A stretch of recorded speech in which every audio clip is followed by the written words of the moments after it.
Oh, here goes. All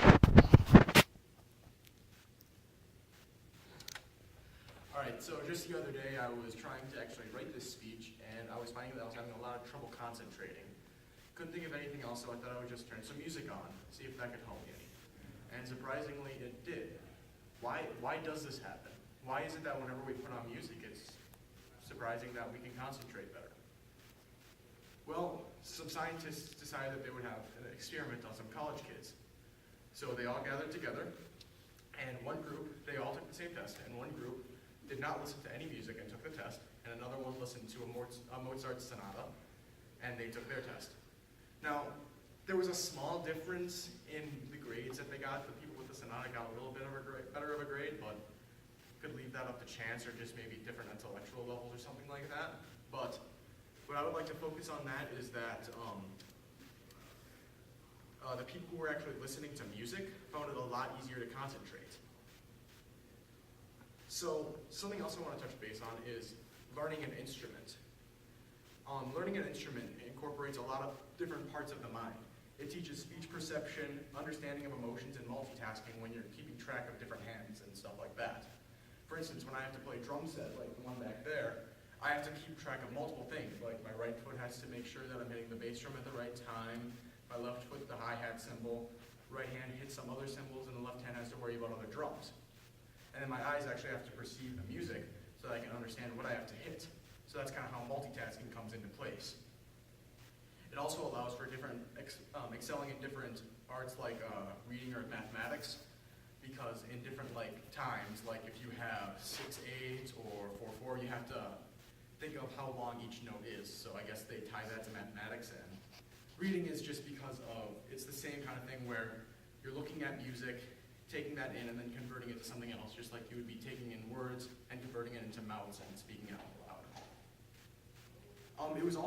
Music is also proven, learning an instrument has also been proven to enhance your problem solving. It also helps with working together in groups and stuff like that, just like it does in a band setting where you guys all have to cooperate and stuff like that. A cool acronym that they actually found was OPERA, and it stands for Overlapping, Precision, Emotion, Repetition, and Attention. These are the different areas where learning an instrument actually helps.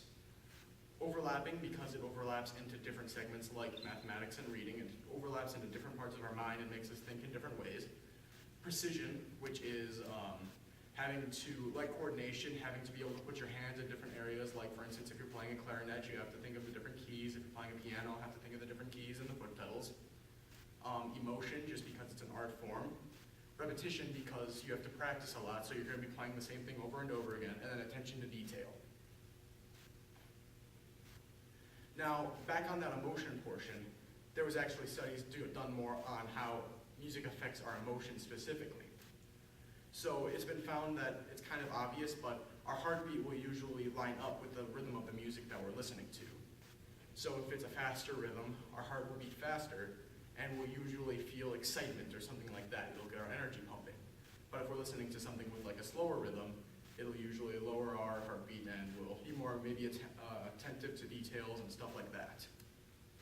So also what they found is that major keys and minor keys have effects on our feelings as well. If we're listening to a major key, we'll usually perceive things as more joyful, and minor keys maybe as more saddening and stuff like that.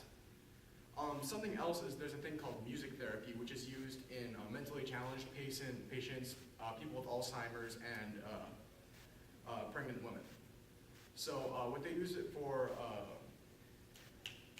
people with that are mentally challenged is they will play the music, and it helps them to actually perceive things better. It helps with that attention span and whatnot.